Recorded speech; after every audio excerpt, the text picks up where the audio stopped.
What's up, YouTube? So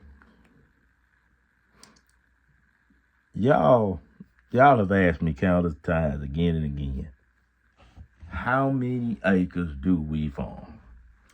And I guess I need to put a video out here about this because I don't want to act like I'm ignoring you guys, but I just want to be real upfront for you. I ain't telling you on social media.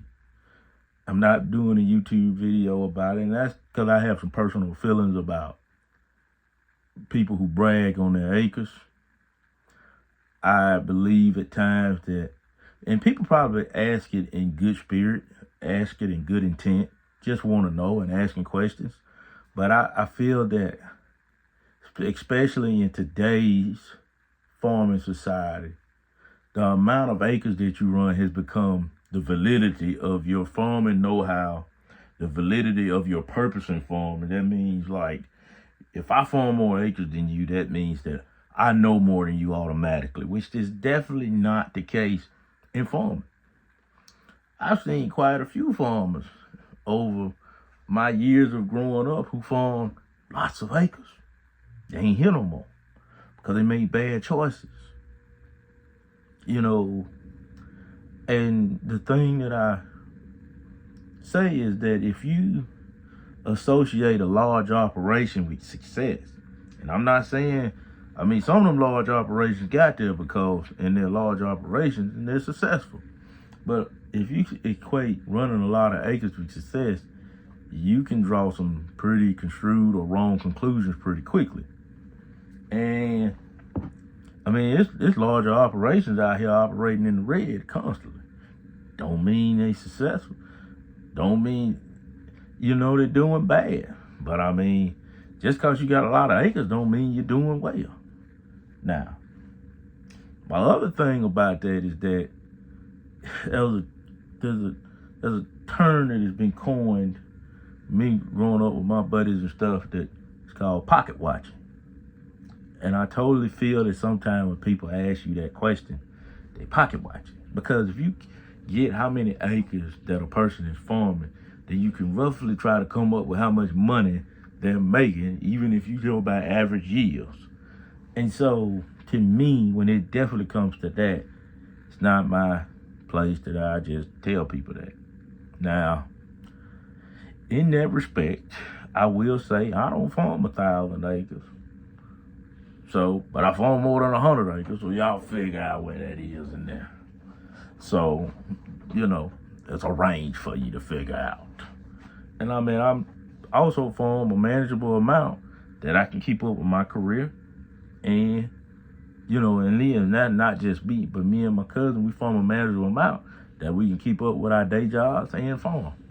Now, I do think we kind of getting to that threshold as far as where I personally believe where you can farm a certain amount and pay attention to your career, where you're not robbing from each one. Yeah, I feel we done kind of got to that threshold.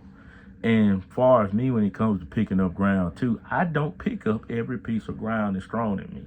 And here's the reason why. There's a lot of landlords that don't care about the ground that they rent to you. The only thing that they care about is their rent check and what is coming and what it's going to produce for them, whether you give it to them at the end of the year or whether you give it to them at the beginning of the year. However you got it agreed, whatever, how it works out, that's the only thing they care about. And for me, if you don't care about your ground, because my thing is, and I tell people this all the time, if you're going to rent me a piece of ground, it don't make no sense for me to farm and it don't make me nothing. So if it's been strip mined for years, it's going to take me about 5 years to get it back to where it needs to be. I'm telling you this. I know this from experience. It takes about 5 years to get that ground back going. And that comes from rotating it, getting the nutrients back into it. 9 times out of 10, it's been strip mined and they ain't been rotating. It's got a pigweed problem. So got to rotate and try to get that out with at least some corn in the rotation, because corn will hold that pigweed back, and just weed management and residuals. It takes time. Well, you can get the yield. If I'm looking at putting a little irrigation on it, hey, I need a long-term lease if we doing cash rent.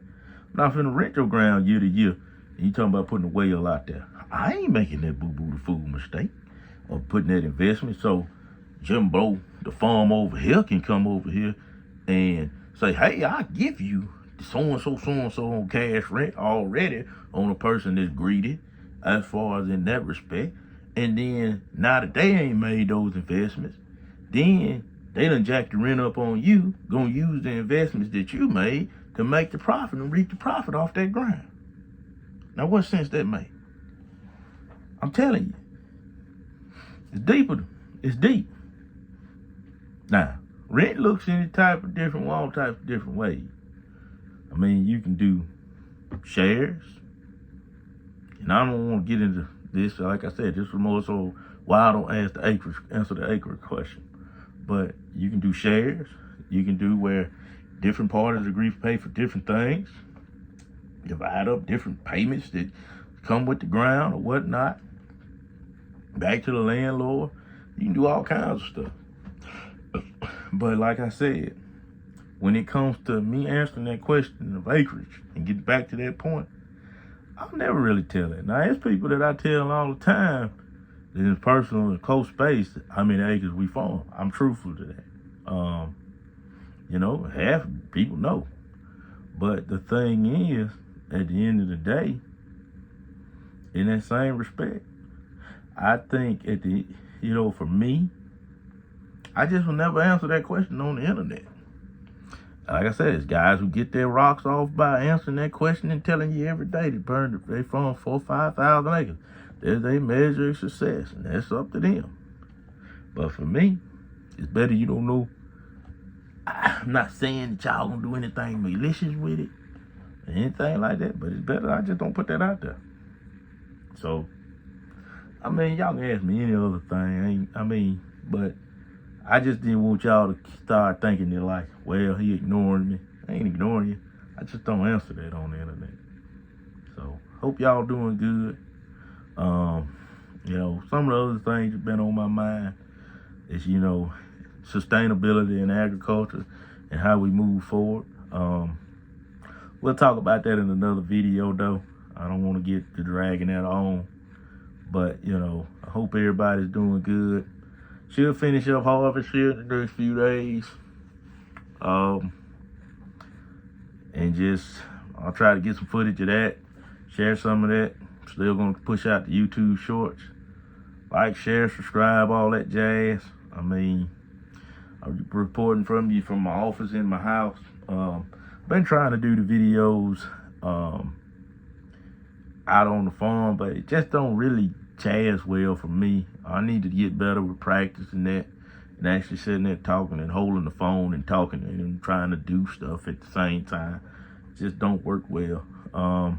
But in that same respect, I'm gonna try to get y'all some more content of us trying to cut some beans. Beans okay this year.